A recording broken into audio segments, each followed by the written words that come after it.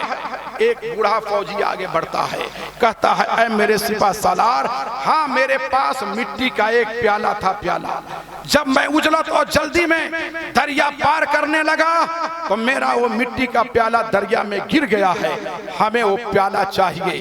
اللہ اکبر، کہاں مٹی کا پیالہ اور کہاں دریا کی روانی۔ مٹی کو اگر پانی میں آپ ڈال دیجئے چند منٹوں کے اندر وہ بھی پانی پانی ہو جایا کرتی ہے، مگر حضرت سعد بن وقاص کا فوجی کہہ رہا ہے میرا پیالہ دریا میں گر گیا ہے، مجھے وہ پیالہ چاہیے۔ حضرت سعد بن وقاص نے یہ معذرت نہیں کی تمہارا پیالہ دریا میں گرا، وہ بھی مٹی کا پیالہ، پھر کیسے واپس آئے گا، بلکہ آپ دریا کے کنارے کھڑے ہوتے ہیں اور آپ کہتے ہیں اے دریا، میرے سپاہی کا ایک مٹی کا پیالہ تیرے اندر گر گیا ہے، اب تو ہمارے اس پیالے کو واپس کر دے، تو ہمارے سپاہی کے پیالے کو واپس کر دے۔ تاریخ شاہد ہے دریا میں ایک موج اٹھتی ہے، ایک تلاطم برپا ہوتا ہے اور چند ہی لمحے میں مٹی کا پیالہ دریا کے ساحل پہ پڑا ہوا نظر آتا ہے۔ یہ حضرت سعد بن وقاص نے اس مٹی کے پیالے کو لیا، اپنے کمانڈر کو دیا، اپنے سپاہی کو دیا اور کہا کہ کیا یہی پیالہ ہے؟ کہا ہاں ہاں یہی پیالہ ہے۔ آخر یہ مقام، یہ تصرف بندے کو کب حاصل ہوتا ہے؟ جب دین اسلام کی تبلیغ کے لیے اپنی زندگی کو وقف کر دیا کرتا ہے۔ یہ صحابہ کرام ہیں، دین اسلام کو آگے بڑھا رہے ہیں۔ صحابہ کرام کے بعد صحابہ کرام کا دور جب ختم ہوا، ایک مقام ایسا آیا، یزیدی فتنہ اٹھا، دین اسلام کے سرنگو کرنا چاہا، پرچم کو نیچے کرنا چاہا، قانون میں تبدیلی کرنا چاہا، تو امام حسین کھڑے ہو جاتے ہیں اپنے چند رفقا کو لے کر، اپنے چند گھر والوں کو لے کر میدان کربلا میں ڈٹ جاتے ہیں کہ دین اسلام جو غالب کیا ہے نبی نے، نبی کے چاہنے والوں نے، جب تک کہ نبی کا ماننے والا، نبی کا نواسا حسین بچا رہے گا، اپنا گھر تو کٹوا سکتا ہے مگر دین اسلام کو نہیں کٹنے دے گا، اپنے بچوں کی گردن تو کٹوا سکتا ہے، دین اسلام کا پرچم پھٹنے نہیں دیکھا۔ زمانہ نے دیکھا صرف 72 لوگ ایک طرف ہیں، ایک طرف 22,000 کی تعداد ہے، مگر امام حسین اپنا سر دے دیتے ہیں، ہاتھ نہیں دیتے ہیں۔ یہ پیغام مل رہا ہے ہمیں کہ جو دین ہم تک آیا ہے، یہ دین قربانی چاہتا ہے، یہ دین قربانی چاہتا ہے، بغیر قربانی کے یہ دین کبھی سلامت نہیں رہ سکتا۔ اس دین کو آگے بڑھانے کے لیے نبی نے وطن کی قربانی دی ہے، اس دین کو آگے بڑھانے کے لیے صحابہ نے مال کی قربانی دی ہے، اس دین کو آگے بڑھانے کے لیے صحابہ نے اپنی جان کی قربانی دی ہے۔ غزوہ احد کو سامنے لائیے، اسلام و کفر کی دوسری جنگ جو تاریخ اسلام میں ہوتی ہے اس کا نام غزوہ احد ہے۔ اللہ اکبر، غزوہ احد کا مقام ہے، وہاں پہ صحابہ کرام کی معمولی سی چوک کی وجہ سے جو جنگ صحابہ جیت چکے تھے وہ جنگ صحابہ ظاہری طور پہ ہار جاتے ہیں۔ اس جنگ میں 70 صحابہ کرام شہادت کے جام پیتے ہیں اور جتنے لوگ تھے سب کے سب زخمی ہو گئے ہیں، کسی کا جسم زخموں سے خالی نہیں ہے۔ اللہ اکبر، صحابہ مایوسی کے عالم میں اپنے گھر کو واپس آ جاتے ہیں، ابھی زخموں سے خون بہ رہے ہیں، ابھی زخموں کے نشانات باقی ہیں، سب کراہ رہے ہیں، سب کراہ رہے ہیں۔ اسی عالم میں ایک منادی آواز دیتی ہے، اے اسلام کے مجاہدوں، پھر تمہاری ضرورت دین اسلام کو پڑ گئی ہے، اللہ کے نبی نے تجھے آواز دیا ہے۔ اللہ اکبر، سارے صحابہ زخموں سے چور ہیں، جسم کے پاؤں سے لے کر سر تک زخم ہی زخم ہیں، نیزوں کے بھی زخم ہیں، تلواروں کے بھی زخم ہیں، برچیوں کے بھی زخم ہیں۔ اس زمانے میں جو ہتھیار تھے سارے ہتھیار کے زخم موجود ہیں، زخموں سے پانی چل رہا ہے، زخموں سے خون چل رہا ہے، تکلیف سے صحابہ کرا رہے ہیں، مگر نبی نے جب آواز دی ہے پھر تمہارے خون کی ضرورت اسلام کو ہے، صبح روانہ ہو رہا ہے، کفار پھر حملہ کرنے کی کوشش کر رہے ہیں، کسی صحابی نے بھی اپنا عذر پیش نہ کیا، بلکہ سارے کے سارے صحابہ اسی زخمی حالت میں نبی کائنات کے ساتھ چلنے کے لیے تیار ہو جاتے ہیں۔ اللہ نے نبی کے صحابہ کی جب یہ قربانیوں کو دیکھا ہے تو اللہ کے دریائے رحمت جوش میں آتا ہے، اللہ اعلان فرماتا ہے اے نبی کے صحابیوں، تم سے جو بھی خطائیں ہو گئی ہیں آج کے اس ادا کی برکت سے میں تمہاری ساری خطاؤں کو معاف فرما رہا ہوں۔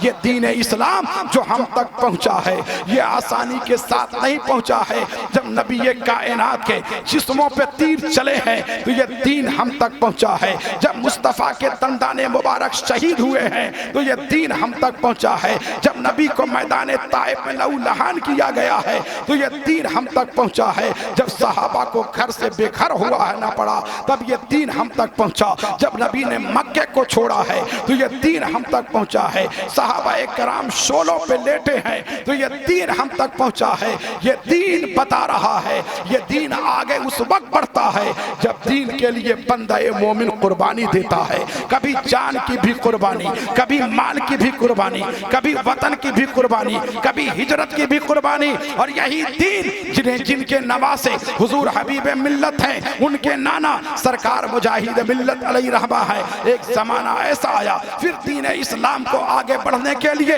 اللہ نے مجاہد ملت کا انتخاب فرمایا۔ سرکار مجاہد ملت دین اسلام کو آگے بڑھا رہے ہیں۔ آج بھی لوگ جیل میں جاتے ہیں، ہر زمانے میں جیل میں جاتے ہیں، آپ جیل میں جاتے ہیں اپنی زمین و جائیداد کے لیے، آپ جیل میں جاتے ہیں اپنے پڑوسی سے لڑنے کی وجہ سے، مگر سرکار مجاہد ملت علیہ رحمہ 6 بار جیل کی سلاخوں میں گئے ہیں، مگر تاریخ شاہد ہے کہ پورے اڑیسہ کے مالک ہونے کے باوجود بھی ایک بار بھی اپنی زمین و جائیداد کے لیے جیل میں نہیں گئے ہیں۔ جب بھی جیل میں گئے ہیں تو دین اسلام کی خدمت کے عوض میں گئے ہیں، مذہب اسلام کے پرچار کے عوض میں گئے ہیں، مسلک اعلیٰ حضرت کی حفاظت کے عوض میں جنت گئے ہیں۔ اور سرکار مجاہد ملت جب جیل کی سلاخوں میں جا رہے ہیں تو ان سے ان کا مقام گھٹ نہیں رہا ہے۔ جو دین کے لیے جیل کی سلاخوں میں جاتا ہے اللہ اس کا رتبہ بلند فرماتا ہے، اللہ اسے بلندی عطا فرماتا ہے۔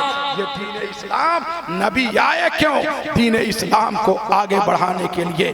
آج ہم اور آپ نبی کے ماننے والے ہیں، نبی کے چاہنے والے ہیں، نبی سے عقیدت رکھنے والے ہیں، نبی کی آمد کے مہینے میں نبی کے ذکر کی محفل سجائے ہیں، تو ہم بھی اپنے اندر یہ عزم، یہ حوصلہ پیش کریں، یہ عزم اور حوصلہ رکھیں کہ دین کو آگے بڑھانے کے لیے مال کی ضرورت پڑے گی، ہم مال کی قربانی دیں گے، وقت کی ضرورت پڑے گی، وقت کی قربانی دیں گے، وطن کی ضرورت پڑے گی، گھر بار کو چھوڑیں گے، زمین کی ضرورت پڑے گی، زمین ہم دے دیں گے، مگر دین اسلام کا پرچم نیچے نہیں آنے دیں گے۔ دین اسلام کا پرچم آگے بڑھانے میں علم دین کا بھی بڑا اہم رول ہوتا ہے۔ علم دین کے لیے آپ کے علاقے میں ایک لڑکیوں کا بھی مدرسہ ہے، ایک لڑکوں کا بھی مدرسہ ہے۔ لڑکیوں کے مدرسے کے سربراہ علامہ فضل اللہ بھی موجود ہیں اور لڑکیوں کے ادارے کے سربراہ قاری عبدالرشید بھی موجود ہیں۔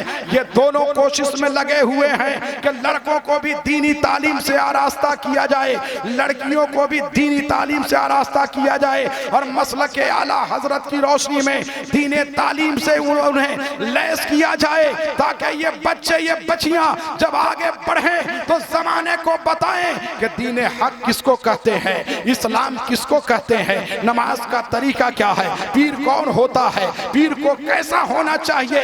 یہ تمام چیزوں کا دار و مدار علم دین پر ہے، اس لیے خود بھی علم دین حاصل کیجئے، اپنے بچوں کو بھی علم دین حاصل کرنے کی ترغیب دیجئے، اور اپنے بچوں کے دلوں میں نبی پاک کی محبتوں کا چراغ جلائیے، اپنے بچوں کے دلوں میں اولیاء کرام کی محبتوں کا چراغ جلائیے، اس لیے کہ جب تک نبی کی محبت باقی رہے گی یہ ہمارا دین بھی باقی رہے گا، جب تک تک نبی کی محبت باقی رہے گی نبی کے نام پہ لڑنے کا حوصلہ بھی باقی رہے گا، نبی کے دین پہ قربانی کرنے کا جذبہ بھی باقی رہے گا۔ نبی آئے ہیں دین اسلام کو آگے بڑھانے کے لیے، ہماری بھی ذمہ داری بنتی ہے دین اسلام کو ہم آگے بڑھائیں۔ آخری پیغام، ہمارے پیارے پیغمبر کی ذات بھی قابل مبارک ہے اور ان کی تعلیمات بھی قابل مبارک ہے۔ نبی کی ذات سے محبت کی بھی ضرورت ہے اور نبی کی تعلیمات پہ عمل کرنے کی بھی ضرورت ہے۔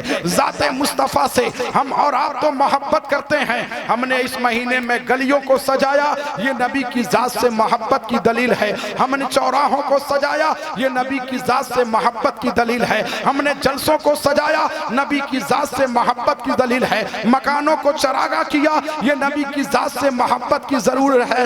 ذات نبی سے محبت کی بھی ضرورت ہے اور تعلیمات مصطفیٰ پہ عمل کرنے کی بھی ضرورت ہے۔ ہمارے نبی کی تعلیم یہ ہے کہ تم کسی کے دل کو مت توڑو، تیرا پیارا پیغمبر دلوں کو جوڑنے کے لیے آیا ہے، دلوں کو توڑنے کے لیے نہیں آیا ہے۔ کنز الامال ایک کتاب ہے حدیث پاک کی، اس کتاب میں یہ واقعہ ذکر ہے، پیارے پیغمبر کی بارگاہ میں صحابہ کرام تشریف فرما ہے۔ نبی کائنات کی عادت مبارکہ تھی کہ ہمارے پیارے پیغمبر کو جب بھی ان کی بارگاہ میں کوئی صدقہ لے کے آتا نبی قبول کر لیتے، پھر صحابہ میں تقسیم فرما دیتے، صدقہ میں سے خود نہیں کھاتے، لیکن جب کوئی تحفہ اور ہدیہ دیتا پیارے پیغمبر خود بھی استعمال کرتے اور اپنے صحابہ کرام میں تقسیم بھی فرما دیا کرتے۔ ایک مرتبہ کا واقعہ ایسا آیا، صحابہ کرام تشریف فرما ہے، ان کے بیچ میں پیارے پیغمبر جلوہ افروز ہے، دور دراز مکے سے دور، آبادی سے دور، دیہات کے رہنے والے ایک صحابی نبی کی بارگاہ میں آتے ہیں۔ آنے کے بعد انگور کا خوشہ نبی کی بارگاہ میں پیش کرتے ہیں۔ نبی نے پوچھا، نبی نے فرمایا یہ بتا لانے والے تو جو انگور لے کے آیا ہے یہ انگور صدقہ کا ہے یا ہدیہ کا ہے؟ لانے والے نے کہا یا رسول اللہ میں نے آپ کی بارگاہ میں نذرانہ پیش کیا ہے، ہدیہ اور تحفہ پیش کیا ہے۔ پیارے پیغمبر نے اسے قبول کیا اور اس انگور کے دانے کو پیارے پیغمبر کھانے لگتے ہیں۔ انگور کا پہلا دانہ کھایا، دوسرا دانہ کھایا، تیسرا تناول فرمایا، چوتھا تناول فرمایا۔ صحابہ انتظار میں ہیں، اب یہ انگور ہمارے طرف آئیں گے، ہم بھی انگور کی لذت پائیں گے، خوشیاں منائیں گے، کھائیں گے، مگر میرے پیارے پیغمبر ہیں انگور کے خوشے سے ایک ایک انگور کا دانہ کھاتے جا رہے ہیں، یہاں تک کہ سارا خوشہ ختم ہو گیا۔ لانے والا دور کا صحابی مسکرا جاتا ہے کہ میرا تحفہ نبی کو اتنا پسند آیا ہے کہ سارا تحفہ نبی نے خود استعمال کر لیا ہے۔ وہ دور سے دراز کا رہنے والا خوشی میں جھومتا ہوا چلا جاتا ہے۔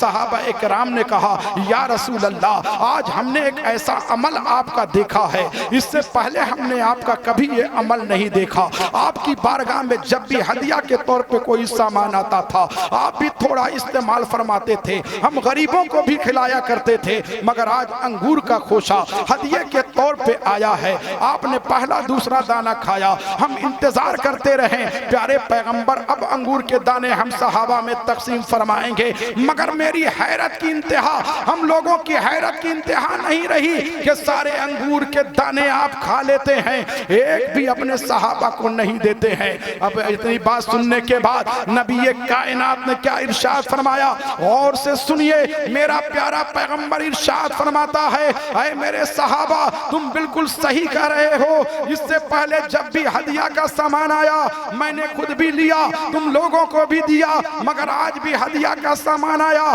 سارا سامان میں خود کھا گیا۔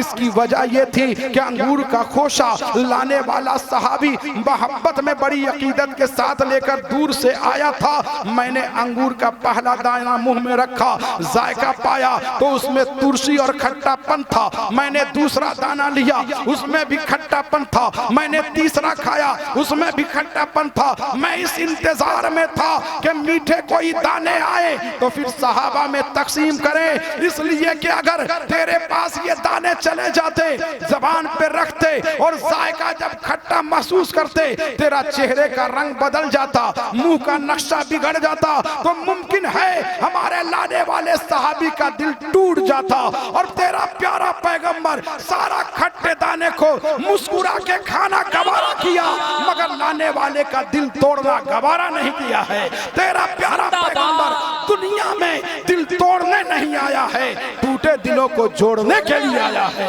تیرا پیارا پیغمبر غم دینے نہیں آیا ہے، غم کو کافور کر کے خوشی و مسرت کا پیغام دینے کے لیے۔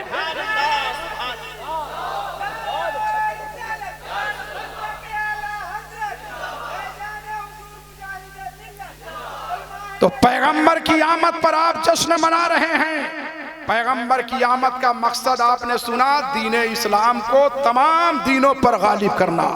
آپ بھی یہ عزم اور حوصلہ پیدا کیجئے کہ دین اسلام کی ہم بھی خدمت کریں گے۔ مال سے ضرورت پڑے گی مال سے خدمت کریں گے، جان سے ضرورت پڑے گی جان سے خدمت کریں گے، وقت سے ضرورت پڑے گی وقت سے خدمت کریں گے، اس لیے کہ یہ دین جب باقی رہے گا تو ہمارا نام و نشان بھی باقی رہے گا۔ اللہ تبارک و تعالیٰ اس آمد رسول کی برکت سے ہم سب کی خطاؤں کو معاف فرمائے اور ان باتوں پر اللہ ہم سبوں کو عمل کی توفیق عطا فرمائے۔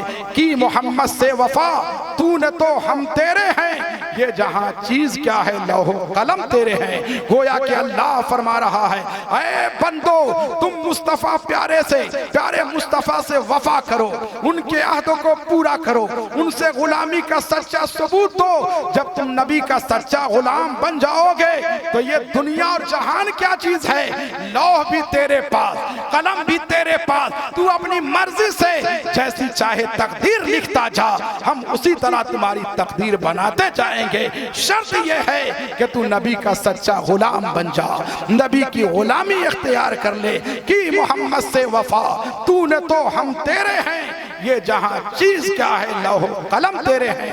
وما علینا الا البلاغ۔ السلام علیکم ورحمۃ اللہ۔